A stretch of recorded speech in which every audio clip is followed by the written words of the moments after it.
네. 4월 5일 우리 맥체인 성경 읽기 이제 시작합니다. 오늘 본문들 중에서 첫 번째로 마주하는 본문은 레위기 8 장입니다. 이제 레위기 8 장은 제사장 임직식에 대한 규례거든요. 그래서 제사법에 대한 설명을 끝내시고 이제 하나님께서 그 제사를 드리는 제사장을 임명하는 본문이에요. 이제 거룩한 하나님 앞에 나아가기 위해서는 모든 게 거룩해야 되는데 제사장의 뭐 제사 드리는 방법, 제물의 종류, 그리고 가장 또 중요한 제사를 드리는 제사장까지 모두 다 하나님의 법에 따라 거룩해져야 되는 것을 말하고 있습니다. 그래서 뒤에는 내용들이 쪼끔 어려울 수도 있어서 잠깐만 제가 설명드리면, 이제 하나님께서 온 회중들을 이제 회막문에 다 모으시거든요. 그리고 이제 임직식을 시작하실 거예요. 머릿속에서 한번 그림을 그려 보세요. 이제 모세가 하나님이 명령하신 대로 아론이랑 그 아론의 아들들을 정결한 몸을 위해서 물로 씻겨 주시고, 그들에게 이제 의복을 입게 하신 후에 기름을 머리에 붓고 몸에 바릅니다. 그런 다음에 이들을 위해서 이제 속죄제와 번제를 드리게 해요. 이건 뭐냐면은 죄를 용서하시고 이들의 삶을 헌신하게 한다는 의미가 담겨 있습니다. 그다음에 이 장면도 한번 머릿속에서 그려 보세요. 순양의 피거든요. 피를 오른쪽 깃볼 한번 만져 보세요. 오른쪽 깃불이랑 이제 오른쪽 엄지손가락이랑 이제 오른쪽 엄지발가락, 엄지발가락 만져 보셨어요 지금? 네. 한번 거기다 바릅니다, 피를. 이건 뭘 상징하냐면 성결을 이제 뜻할 거예요. 그다음에 기름과 피를 옷에 뿌립니다. 와, 되게 신기하죠? 피를 옷에 뿌려요. 그런데 이 표현이 나중에 가면은 어떻게 하면은 "우리가 옷을 피에 빨았는데 하얗게 된다."라고 예언서에 나오거든요. 어쩌면 그리스도의 피에 우리의 더러운 옷을 빨았을 때에 정결케 되는 것을 보여주는 것이기도 할 것 같아요. 어쨌든 임직식은 일 주일 동안 7일 동안 지속이 되고, 그동안 이제 아론이랑 아들들은 회막문 밖으로는 나갈 수가 없습니다. 여기서 우리가 하나님이 요구하시는 거룩함이 어느 수준인지를 이제 쪼끔은 알 수 있겠죠. 하지만 여러분 생각해 보세요. 사람이 이 기준을 다 준행한다 할지라도 거룩해질까요? 안 될까요? 절대 안 됩니다. 그래서 우리에겐 누가 필요하다? 완전히 거룩하신 하나님의 아들 예수님. 정말 예수님께서 우리의 대제사장이 되어 주시기 위해 이 땅에 오시는 게 필요합니다. 자, 레위기 8 장은 이렇게 제사장 임직식에서 시작해서 예수님까지의 묵상에 이르게 하는 본문인데요. 레위기 8 장은 제가 읽을게요. 이따가 시편 9 편은 은석이가 읽어 주시고, 잠언은 혜림이가 읽어 주세요. 데살로니가 전서는 지원해 주신 분이 없으면 제가 한 번 더 읽도록 하겠습니다. 아시겠죠? 그럼 성경책 펼쳐 두시고 같이 따라 읽도록 어 읽으실 제가 읽을 때에 밑줄 그으면서 따라오면 좋을 것 같습니다. 레위기 8 장. 여호와께서 모세에게 말씀하여 이르시되 너는 아론과 그의 아들들과 함께 그 의복과 관유와 속죄제의 숫송아지와 순양 두 마리와 무교병 한 광주리를 가지고 온 회중을 회막문에 모으라. 모세가 여호와께서 자기에게 명령하신 대로 하매 회중이 회막문에 모인지라. 모세가 회중에게 이르되 여호와께서 행하라고 명령하신 것이 이러하니라 하고, 모세가 아론과 그의 아들들을 데려다가 물로 그들을 씻기고 아론에게 속옷을 입히며 띠를 띠우고 겉옷을 입히며 에봇을 걸쳐 입히고 에봇에 장식띠를 띠워서 에봇을 몸에 메고 흉패를 붙이고 그 흉패에 우림과 둠밈을 넣고 그의 머리에 관을 씌우고 그 관 위 전면에 금패를 붙이니 곧 거룩한 관이라. 여호와께서 모세에게 명령하신 것과 같았더라. 모세가 관유를 가져다가 성막과 그 안에 있는 모든 것에 발라 거룩하게 하고, 또 제단에 7번 뿌리고, 또 그 제단과 그 모든 기구와 물두멍과 그 받침에 발라 거룩하게 하고, 또 관유를 아론의 머리에 붓고 그에게 발라 거룩하게 하고, 모세가 또 아론의 아들들을 데려다가 그들에게 속옷을 입히고 띠를 띠우며 관을 씌웠으니 여호와께서 모세에게 명령하신 것과 같았더라. 모세가 또 속죄제의 숫송아지를 끌어오니 아론과 그의 아들들이 그 속죄제의 숫송아지 머리에 안수하매 모세가 잡고 그 피를 가져다가 손가락으로 그 피를 제단의 네 귀퉁이 뿔에 발라 제단을 깨끗하게 하고 그 피는 제단 밑에 쏟아 제단에 속하여 거룩하게 하고 또 내장에 덮인 모든 기름과 간 꺼풀과 두 콩팥과 그 기름을 가져다가 모세가 제단 위에 불사르고 그 숫송아지 곧 그 가죽과 고기와 똥은 진영 밖에서 불살랐으니 여호와께서 모세에게 명령하심과 같았더라. 또 번제의 순양을 드릴새 아론과 그의 아들들이 그 순양의 머리에 안수하매 모세가 잡아 그 피를 제단 사방에 뿌리고 그 순양의 각을 뜨고 모세가 그 머리와 각든 것과 기름을 불사르고 물론 내장과 정강이들을 씻고 모세가 그 순양의 전부를 제단 위에서 불사르니 이는 향기로운 냄새를 위하여 드리는 번제로 여호와께 드리는 화제라. 여호와께서 모세에게 명령하심과 같았더라. 또 다른 순양 곧 위임식의 순양을 드릴새 아론과 그의 아들들이 그 순양의 머리에 안수하매 모세가 잡고 그 피를 가져다가 아론의 오른쪽 귓부리와 그의 오른쪽 엄지손가락과 그의 오른쪽 엄지 발가락에 바르고 아론의 아들들을 데려다가 모세가 그 오른쪽 귓부리와 그들의 손의 오른쪽 엄지손가락과 그들의 발의 오른쪽 엄지발가락에 그 피를 바르고 또 모세가 그 피를 제단 사방에 뿌리고 그가 또 기름과 기름진 꼬리와 내장에 덮인 모든 기름과 간꺼풀과 두 콩팥과 그 기름과 오른쪽 뒷다리를 떼어내고 여호와 무교병 광주에서 무교병 한 개와 기름 섞은 떡 한 개와 전병 한 개를 가져다가 그 기름 위에와 오른쪽 뒷다리 위에 놓아 그 전부를 아론의 손과 그의 아들들의 손에 두어 여호와 앞에 흔들어 요제를 삼게 하고 모세가 그것을 그들의 손에서 가져다가 제단 위에 있는 번제물 위에 불사르니 이는 향기로운 냄새를 위하여 드리는 위임식 제사로 여호와께 드리는 화제라. 이에 모세가 그 가슴을 가져다가 여호와 앞에 흔들어 요제를 삼았으니 이는 위임식에 잡은 순양 중 모세의 몫이라. 여호와께서 모세에게 명령하심과 같았더라. 모세가 관유와 제단 위에 피를 가져다가 아론과 그의 옷과 그의 아들들과 그의 아들들의 옷에 뿌려서 아론과 그의 옷과 그의 아들들과 그의 아들들의 옷을 거룩하게 하고 모세가 아론과 그의 아들들에게 이르되 내게 이미 명령하시기를 아론과 그의 아들들은 먹으라 하셨은즉 너희는 회막문에서 그 고기를 삶아 위임식 강주리 안에 떡과 아울러 그곳에서 먹고 고기와 떡의 나머지는 불살에 치며 위임식은 이래 동안 행하나니 위임식이 끝나는 날까지 이래 동안은 회막문에 나가지 말라. 오늘 행한 것은 여호와께서 너희를 위하여 속죄하게 하시려고 명령하신 것이니 너희는 7주야를 회막문에 머물면서 여호와께서 지키라고 하신 것을 지키라. 그리하면 사망을 면하리라. 내가 이같이 명령을 받았느니라. 아론과 그의 아들들이 여호와께서 모세를 통하여 명령하신 모든 일을 준행하니라. 아멘. 예, 레위기 8장은 이처럼 제사장 임직식에 관한 규례였고 7일 동안 이루어져야 되는 아주 거룩하게 만들어주는 행위들을 의식들을 표현하고 있습니다. 하지만 인간이 아무리 거룩하게 할지라도 그 거룩하게 하는 것이 완벽할 수 없기 때문에 우리에겐 누가 필요하다? 바로 예수 그리스도가 필요하다는 것을 이 레위기 8장은 말하고 있습니다. 그럼 이제 시편 9편을 다음 같이 읽을 텐데요. 시편 9편에는 이러한 우리의 대제사장 되시는 우리 예수 그리스도 주님을 보내주신 것처럼 하나님께서는 완전히 의로우시다라는 것에 대한 노래가 이어지고 있습니다. 그래서 다윗이 하나님께서 의롭게 심판하셨다는 내용을 고백을 하는데요. 그래서 의로우신 하나님이 죄인은 미워하시고 악을 멸하시는 그런 거룩한 분이라는 것을 말합니다. 또 한편으로는 그 하나님의 의로우신 재판은 압제당하는 자와 가난한 자를 향해서는 오히려 자비로운 손길로 베풀어지는데요. 그런 의미에서 하나님께서는 우리의 구원이시고 우리의 소망이십니다. 이런 악하고 어지러운 세상 속에서 고통당하는 우리 성도의 괴로움을 잊지 않은 분이시고 죄인들의 손에 핍박당하는 성도의 슬픔을 기억하시는 분이시라는 것을 이 시편 9편을 통해서 묵상할 수 있을 텐데요. 한번 시편 9편은 우리 은석이가 그러면 읽어주시면 고맙겠습니다.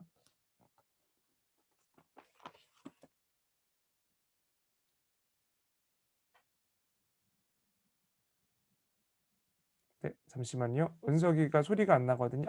음소가 이제 안 되죠. 미안해요. 내가 풀어 줄게요. 네. 스스로 음소거 해 주도록 했습니다. 다시 한번 해 주세요. 시편 9편입니다. 내가 전심으로 여호와께 감사하며 주의 모든 기이한 일들을 전하리이다. 내가 주를 기뻐하고 즐거워하며 지존하신 주의 이름을 찬송하리니 내 원수들이 물러갈 때에 주 앞에서 넘어져 망함이니이다. 주께서 나의 의와 송사를 변호하셨으며 보좌에 앉으사 의롭게 심판하셨나이다. 이방 나라들을 책망하시고 악인을 멸하시며 그들의 이름을 영원히 지우셨나이다. 원수가 끊어져 영원히 멸망하였사오니 주께서 무너뜨린 성읍들을 기억할 수 없나이다. 여호와께서 영원히 앉으시며 심판을 위하여 보좌를 준비하셨도다. 공의로 세계를 심판하시며 정직으로 만민에게 판결을 내리시리로다. 여호와는 압제를 당하는 자의 요새이시요 환난 때의 요새이시로다. 여호와여 주의 이름을 아는 자는 주를 의지하오리니 이는 주를 찾는 자들을 버리지 아니하심이니이다. 너희는 시온에 계신 여호와를 찬송하며 그의 행사를 백성 중에 선포할지어다. 피 흘림을 신문하시는 이가 그들을 기억하시며 가난한 자의 부르짖음을 잊지 아니하시도다. 여호와여 내게 은혜를 베푸소서. 나를 사망의 문에서 일으키시는 주여 나를 미워하는 자에게서 받는 나의 고통을 보소서. 그리하시면 내가 주의 찬송을 다 전할 것이요 딸 시온의 문에서 주의 구원을 기뻐하리이다. 이방 나라들은 자기가 판 웅덩이에 빠짐이요 자기가 숨긴 그물에 자기 발이 걸렸도다. 여호와께서 자기를 알게 하사 심판을 행하셨으며 악인은 자기가 손으로 행한 일에 스스로 얽혔도다. 악인들이 수월로 돌아가며 하나님을 잊어버린 모든 이방 나라들이 그리하리로다. 궁핍한 자가 항상 잊어버림을 당하지 아니하며 가난한 자들이 영원히 실망하지 아니하리로다. 여호와여 일어나사 인생으로 승리를 얻지 못하게 하시며 이방 나라들이 주 앞에서 심판을 받게 하소서. 여호와여 그들을 두렵게 하시며 이방 나라들이 자기는 인생뿐인 줄 알게 하소서. 아멘. 네. 아멘. 감사합니다. 이 시편 9 편은 의로우신 하나님께서 악인을 심판하시고 오히려 성도들은 소위 말해서 압제당하며 가난하고 궁핍한 우리 성도들을 기억하시고 실망시키지 않으시는 분이시라는 것을 말하고 있습니다. 여러분 이거 읽으시면서 그 지금 제가 생긴 지혜인데 이따가 마무리할 때 그냥 끝내면 아쉬우니까 근데 오디오를 다 켜고 하시는 건 부담스러울 것 같아요. 대신에 각 장마다 레위기 8 장, 시편 9 편, 잠언 23 장, 데살로니가전서 2장 중에서 뭐 4장 중에서 한 절씩만 써도 되고요. 아니면은 한 장당 한 절씩 써도 되는데요. 참 오늘 나에게 주시는 구절이 있으면은 그거를 밑줄 그으시고 그 구절이 뭔지를 그 채팅창에다가 남겨 주시면은 그래도 조금 더 말씀을 기억할 수 있지 않을까. 네. 그리고 정말 가장 좋은 거는 이유까지 써 주면 너무 좋을 텐데 그러기에는 조금 부담스러울 수 있으니 최소한 "어떤 말씀 구절이 나에겐 참 은혜가 되었다."라는 것을 "하나님께서 내게 주신 말씀입니다."라는 걸 표시하면 더 좋지 않을까 싶습니다. 네. 우리 잠언 23장 그다음 같이 읽을 텐데요. 잠언 23 장은 그렇다면 이러한 의로우신 하나님 앞에서 살아가야 되는 우리 의인들의 삶이 어때야 되는가를 가르쳐 주는 본문입니다. 즉 사사롭고 허무한 것을 의지하면서 살지 말아야 하고 또 탐욕을 갖고 악행을 저지르면 안 되는 것이고 또 강한 우리 구속자는 억울한 자들을 회복시키시고 악한 자들을 멸하시는 분이시라는 것을 함께 믿고 신뢰하며 나아갈 수 있다는 걸 우리 잠언 23 장에서는 볼 수 있습니다. 그래서 여러분께서는 오늘은 계속 하나님의 거룩하심 혹은 의로우신 하나님을 보여주고 있거든요. 이런 맥락 속에서 이 잠언 23 장도 잘 마음속에 새겨 보시기를 바랍니다. 그럼 이거는 우리 혜림이가 한번 읽어 주시면 좋을 것 같아요. 네. 잠언 23장입니다. 내가 관원과 함께 앉아 음식을 먹게 되거든 삼가 내 앞에 있는 자가 누구인지를 생각하며 내가 만일 음식을 탐하는 자이거든 내 목에 칼을 둘 것이니라. 그의 맛있는 음식을 탐하지 말라. 그것은 속이는 음식이니라. 부자 되게 애쓰지 말고 내 사사로운 지혜를 버릴지어다. 내가 어찌 허무한 것에 주목하겠느냐. 정령의 재물은 스스로 날개를 내어 함내를 나는 독수리처럼 날아가리라. 악한 눈에 악한 눈이 있는 자의 음식을 먹지 말며 그의 맛있는 음식을 탐하지 말지어다. 대저 그 마음의 생각이 어떠하면 그 위인도 그러한즉 그가 내게 먹고 마시라 할지라도 그의 마음은 너와 함께하지 아니함이라. 내가 조금 먹은 것도 토하겠고 내 아름다운 말도 헛된 대로 돌아가리라. 미련한 자의 귀에 말하지 말지니 이는 그가 내 지혜로운 말을 업신여길 것임이니라. 옛 지게석으로 옮기지 말며 고아들의 밭을 침범하지 말지어다. 대저 그들의 구속자는 강하시니 그가 너를 대적하여 그들의 원한을 풀어주시리라.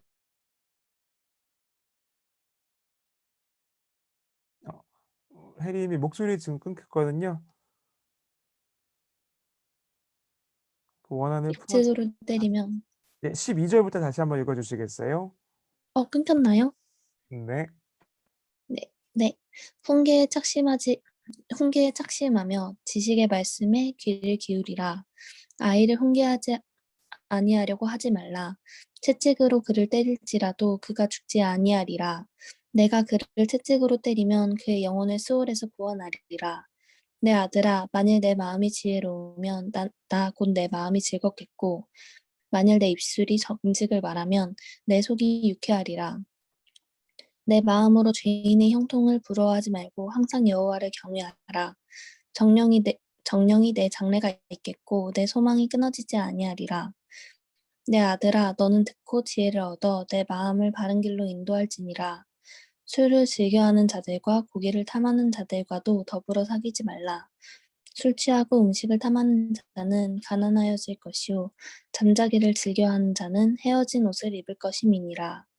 너를 낳은 아비에게 청종하고 내 늙은 어미를 경히 여기지 말지니라. 진리를 사되 팔지는 말며 지혜와 훈계와 명철도 그리할지니라. 의인의 아비는 크게 즐거울 것이요 지혜로운 자식을 낳은 자는 그로 말미암아 즐거울 것이니라. 내 부모를 즐겁게 하며 너를 낳은 어미를 기쁘게 하라. 내 아들아, 내 마음을 내게 주며 내 눈으로 내 길을 즐거워할지어다. 대저 음녀는 깊은 구덩이요 이방 여인은 좁은 함정이라. 참으로 그는 강도같이 매복하며 사람들 중에 사악한 자가 많아지게 하느니라. 재앙이 네게 있느뇨 근심이 네게 있느뇨 분쟁이 네게 있느뇨 원망이 네게 있느뇨 까닭없는 상처가 네게 있느뇨 붉은 눈이 네게 있느뇨 술에 잠긴 자에게 있고 혼합한 술을 구하러 다니는 자에게 있느니라. 포도주는 붉고 단에서 번쩍이며 순하게 내려가나니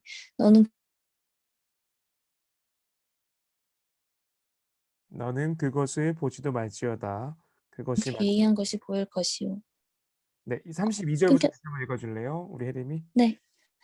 그것이 마침내 뱀같이 물 것이요 독사같이 쏠 것이며 또 내 눈에는 괴이한 것이 보일 것이요 내 마음은 구부러진 말을 할 것이며 너는 바다 가운데에 누운 자 같을 것이요 돛대 위에 누운 자 같을 것이며 내가 스스로 말하기를 사람이 나를 때려도 나는 아프지 아니하고 나를 상하게 하여도 내게 감각이 없도다.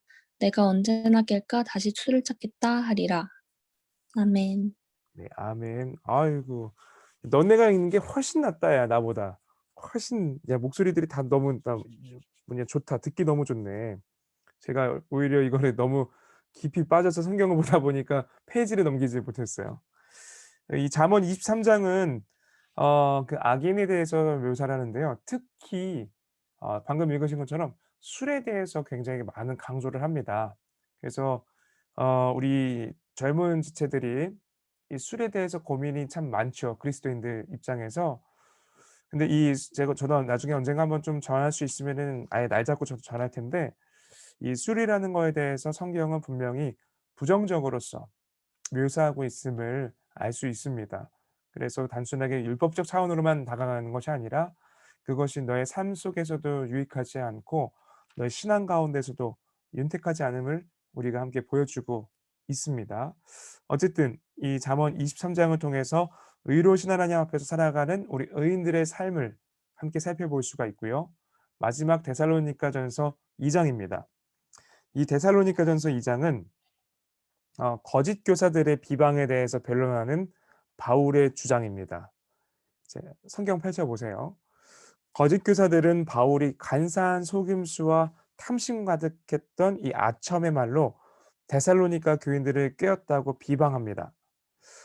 이처럼 이와 같이 비방하여서 바울의 영향력을 사실 차단하고자 했는데요. 왜냐하면 자기들이 이 데살로니가 교회를 장악하고 싶었던 그 마음을 갖고 있었기 때문입니다. 그래서 바울이 그 유명한 사람을 기쁘게 하려 함이 아니요 오직 우리 마음을 감찰하시는 하나님을 기쁘시게 하려라는 그 구절을 오늘 본문에서 말하면서 변론을 펼칠 거거든요. 이 바울이 어떠한 권위도 자기는 주장한 적이 없어요. 권위적으로. 사실 목숨까지 줄 만큼 자기가 수고하며 오히려 그 직접 나는 그 수고를 너희들한테 소위 말해서 아예 책 잡힐 것을 아예 주지 않으려고 "돈도 내가 벌었어."라는 것도 이따 말하려고 합니다. 근데 그렇게 한 목적이 한 가지인데 뭐냐면은 자랑하려고 하는 게 아니라 이따가 12 절에서 "너희를 부르사 자기 나라와 영광에 이르게 하시는 하나님께 합당히 행하게 하려 함이라."라고 말을 하죠. 즉 하나님께서 보시기에 정말 합당한 삶, 더 기뻐하시는 삶. 지난 에틱 때 말씀드렸는데 최소한이 아니라 최선으로서 주님께 나아가기 위한 그런 모습이 되기 위해서 바울은 말합니다. 그래서 바울은 이제 예수님께서 오실 때 데살로니가 교회 성도들이 자신의 영광과 기쁨과 자랑이 될 거라고 참 말하고 있는 본문입니다. 그럼 데살로니가전서 2장 오늘 마지막 본문이죠.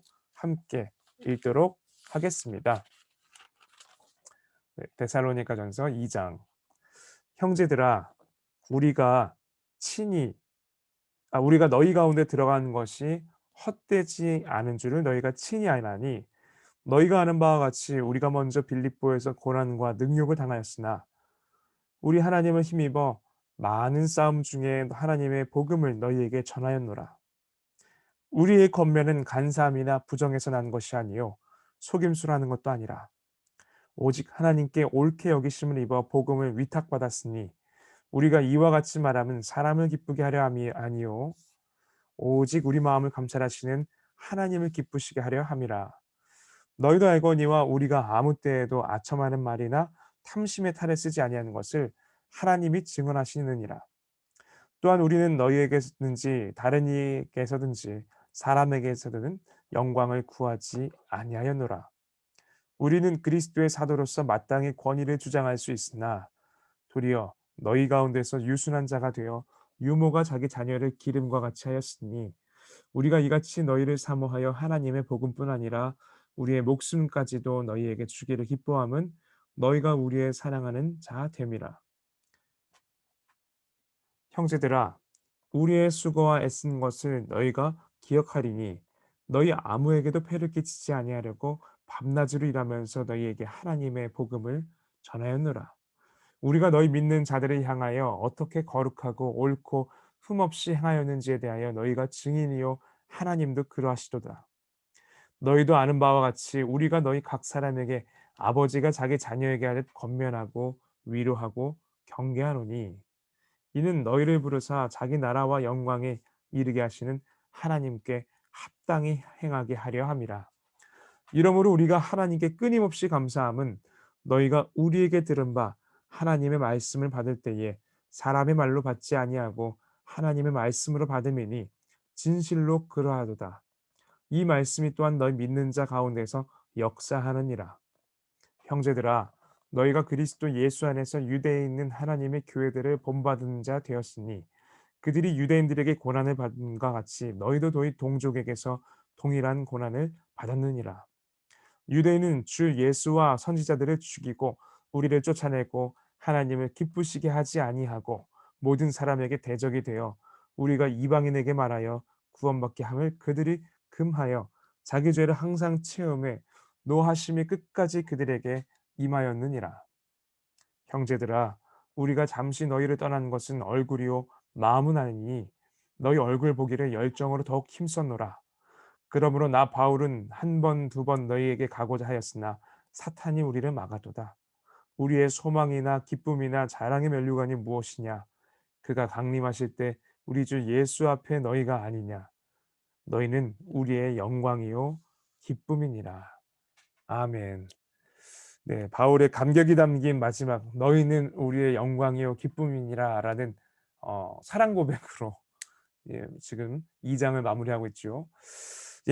이렇게 데살로니가전서 2장은 어쩌면 거짓 교사들에 대한 비방에 대해 바울이 변론을 펼쳤고 결국에는 나는 너희들이 하나님 앞에서 합당하게 행하게 하려는 것이야 라는 말로써 그래서 난 너희가 하나님의 영광이고 기쁨이 되는 존재가 되길 원해 라는 겉면으로 마무리하는 책입니다.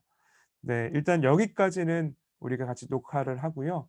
그다음부터는 우리 잠시 제가 녹화를 멈출 테니까 여러분께서 오늘 읽었던 4장 중에서 참 이 구절 같은 경우는 나에게 주님께서 주시는 것 같다라는 것을 채팅창에 남겨주시면 좋을 것 같습니다. 네, 하겠습니다. 하나님 아버지 감사합니다. 오늘 우리 맥체인 성경 읽기 4월 5일로 레기 8장, 시편 9편, 잠언 23장, 데살로니가전서 2장으로서 함께 나누었습니다. 주여 우리가 말씀으로서 하루를 깨우오니 주께서 우리의 심령을 깨워 주시옵시고 내가 오늘 살아갈 때에 오늘 우리가 함께 읽은 이 4장의 말씀이 오늘 하루의 등불이요 내 삶의 길이 될 수 있도록 주께서 은혜를 선물하여 주시옵소서. 감사드리며 예수님의 이름으로 간절히 기도합니다. 아멘. 네, 우리 맥체인 성경 읽기 끊임없이 이어지지 아니할 수 있도록 말씀의 무브먼트가 우리 필그림 가운데 가득하기를 함께 기도해 주시기 바랍니다. 오늘 아침 식사 맛있게 하시고요. 또 PSY나 바로 학업이나 직장 가운데서 온전하게 주님을 구하는 여러분들에게 축복합니다. 그러면 우리는 내일 다시 만나도록 해요. 좋은 하루 되세요.